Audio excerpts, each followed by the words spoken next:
ভিন্ন স্বাদের বাংলা সাহিত্যের কিছু গল্প দিয়ে সাজানো এই নিবেদন। ভিন্ন স্বাদের বাংলা গল্পের ঝুলি। আজকের গল্প বলাইচাঁদ মুখোপাধ্যায়ের লেখা মালা বদল।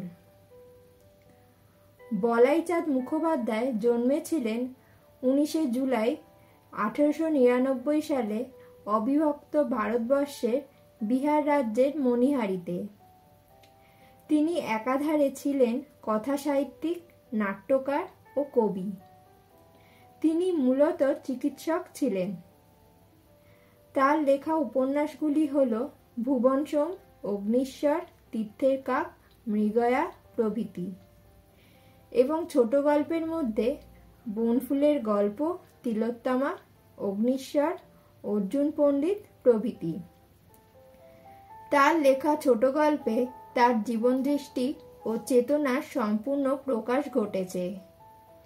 তার লেখা ছোট গল্পগুলি পড়া শেষে মনে পড়ে যায় রবীন্দ্রনাথ ঠাকুরের লেখা সেই চরণের কথা। অন্তরে অতৃপ্তি রবে, সাঙ্গ করি মনে হবে, শেষ হইয়াও হইল না শেষ। তার মৃত্যু হয় 9ই ফেব্রুয়ারি 1979 সালে। শুরু হচ্ছে আজকের গল্প মালা বদল।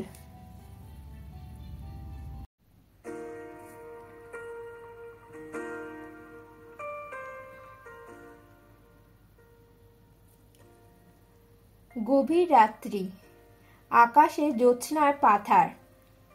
একরাশি ছোট ছোট সাদা মেঘ ভেসে বেড়াচ্ছে একধারে। একরাশি শুভ্র চন্দ্রমল্লিকা যেন। দ্বিতলের বাতায়নে বন্দনা চুপ করে দাঁড়িয়ে আছে একা। আজ তার জীবনে পরম রাত্রি। স্বামীর সঙ্গে প্রথম সাক্ষাৎ হবে। ঠিক প্রথম নয়, তবু প্রথম। বাসর ঘরের ভিড়, ফুলশয্যার অস্বাভাবিকতা, সমাজের কলরব সমস্ত চুকে গেছে। আজই প্রথম প্রকৃত মিলন রাত্রি।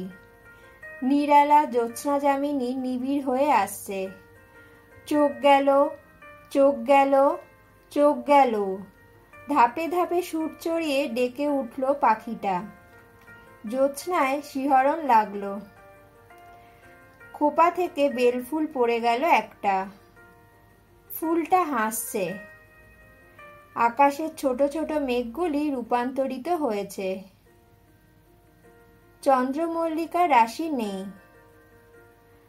একজোড়া রাজহাঁস ভেসে বেড়াচ্ছে পাশাপাশি। স্বপ্নলোক যেন, স্বপ্নলোকই তো। বন্দনার স্বপ্ন সফল হয়েছে। অমন রূপবান গুণবান স্বামী তাকেই পছন্দ করেছেন। বাংলাদেশে মেয়ের অভাব ছিল না। কত রূপসী, কত বিদুষী, কত ধনী দুলালি এসেছিল ভিড় করে, কিন্তু তার সুরের কাছে পরাভব মানতে হয়েছিল সবাইকে। একটা সূক্ষ্ম গর্ব গোলাপি নেশার মতো সঞ্চারিত হতে লাগলো তার মনে। হবে না? মনে পড়ল কি কৃচ্ছ সাধনই না সে করেছে। সে তার এসরাজ, বীণ, দিবারাত্রি গলা সাদা। তানপুরার সঙ্গে বড় বড় রাগরাগিনীর আলাপ। জীবনে আর তো কিছুই সে করেনি। গত 16 বৎসর সুরের সাধনাই করেছে কেবল একাগ্র চিত্তে। সুরের ঝর্ণাতলায় দেখা হলো স্বামীর সঙ্গে। স্বামীর অনিন্দ সুন্দর মুখখানি ফুটে উঠতে লাগলো মানসপটে ধীরে ধীরে। আজ রাত্রে বাগেশ্রী আলাপ করে শোনাবে সে। সেতারটা পাশের ঘরে এনে রেখেছে। ঝন করে শব্দ হলো একটা। সেতারের তারটা ছিঁড়ে গেল নাকি? ঘাড় ফিরিয়ে অবাক হয়ে গেল বন্দনা। পাশের ঘরের দরজায় একটি তন্বী রূপসী দাঁড়িয়ে আছে। অপরূপ রূপসী। আমি চললুম। কে আপনি? তোমার গানের সুর। এতদিন আমাকে নিয়ে তন্ময় হয়েছিলে, তাই তোমার কাছে ছিলাম। এখন তুমি আর একজনের গলায় মালা দিয়ে তারই স্বপ্নে বিভোর হয়ে আছো। আমার প্রয়োজন ফুরিয়েছে, আমি চললুম।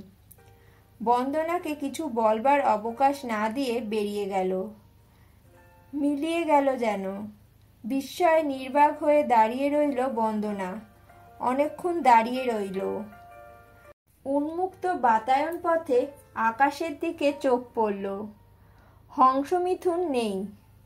স্বচ্ছ বসনা একটি পরী উড়ে চলেছে যেন অজানার উদ্দেশ্যে। ওড়নাটা উঠছে আকাশ জুড়ে।